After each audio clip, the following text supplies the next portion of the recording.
ደሙ ብቻ ነው ነፃ ሊያወጣህ የሚችል። በመስቀል ላይ የተሰራውን ሥራ ማመን ብቻ ነው እዚህ መስመር ውስጥ ሊከት የሚችለው። አለበለዚያ እምነት ዋጋ የለውም። እምነት ክርስቶስ ኢየሱስን ወደ አንተ ሕይወት ማፍሰስ ካልቻለ እምነት ዋጋ የለውም። እምነት አይጠቅምም። ከሞት ባሻገር የተገኘ ሕይወት አለ። የዘላለም ረፍት ተገኝቷል። የዘላለም ርስት ተገኝቷል። ምንም ነገር መሬት ላይ ቢያስጨንቀን አንድ ቀን ከጌታ ጋር ለመኖር ለዘላለም አብረን ለመቀጠል እንነጠቃለን። ይህንን ያገኘነው ይህንን መብት ያግኝተን እኔ ዛሬ በእርግጠኝነት ቀና ብዬ የምናገረው በክርስቶስ ኢየሱስ የመስቀል ሥራ በኩል ነው። ዝም ብዬ አይደለም የምናገረው። ማንም ቦልዶ ነው ቀና ብሎ የዘላለም ሕይወት አለኝ ማለት አይችልም። በክርስቶስ ኢየሱስ የመስቀል ሥራ ካመንክ ማንም ልትሆን ትችላለህ። ቀና ብለህ ትናገራለህ። አጠገብ ያለ በጣም የተከበረ ሰው በክርስቶስ ካልሆነ አይቻልም። መሬት ላይ ነው ክብሩን ጥሎ የሚሄደው።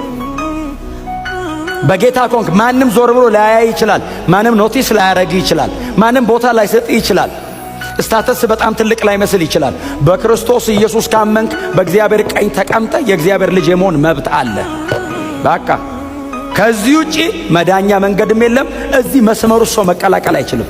ዕብራውያን ናቸው በመወለድ የአብርሃም ዘሮች። እየነገራቸው ያለው ምንድን ነው? በክርስቶስ ኢየሱስ ካላመንክ በቀር የአብርሃም ዘር ነኝ ብለህ የዘላለም ሕይወት አታገኝም ነው። በክርስቶስ ኢየሱስ ካላመንክ የአብርሃም ዘር ነኝ ብቻ ብለህ አታገኝም። አብርሃም ራሱ ባለ ታሪክ የሆነው ክርስቶስ ኢየሱስን ከፊት አይቶ ነው። ይስሐቅ ባለ ታሪክ የሆነው ኢየሱስ ክርስቶስን ታይፖሎጂካሊ ኢየሱስ ክርስቶስን ለመምሰል ታግሎ ነው። ያዕቆብ ባለ ታሪክ የሆነው እዚህ ላይን ውስጥ ፋይት አድርጎ መጥቶ ነው። አንተም ባለ ታሪክ የምትሆነው በክርስቶስ ኢየሱስ በኩል ብቻ ነው። በምን መንገድ ትድናለህ በክርስቶስ ካልሆነ? እነሱስ እሺ እኔ የአብርሃም ዘር ነኝ ምናምን ብለው የሚንጠለጠሉበት አላቸው። መንጠልጥያ እንደዚህ አግኝተው እንኳን እግዚአብሔር መንጠልጥያውን ነው የቆረጠው። በልጄ በኩል ካልሆነ አብርሃምን ባለ ታሪክ ያደረኩት ልጄን ብዬ ነው። እስቲ አሜን በሏ። መሲያኒክ ላይን አክብሮ ነው አብርሃም ራሱ የኔ ነው ያልኩት እንጂ እኔ እንደውም እግዚአብሔር እኮ አንዴ እኮ ላስታውሳችሁ አላቸው። እስራኤላውያን በጣም ከፍ ከፍ አሉ። አባታ አሞራዊ ነው፣ እናትም ኬጢያዊ ናት። እኔ ነኝ ጠርቼ ባለ ታሪክ ያደረኩት እንጂ አሕዛብ ናት። እስቲ አሜን በሉ። እኛ የኛ አይነት የለ ምናምን ሲል አባት ሂዶ ወደ ኋላና አንብብ።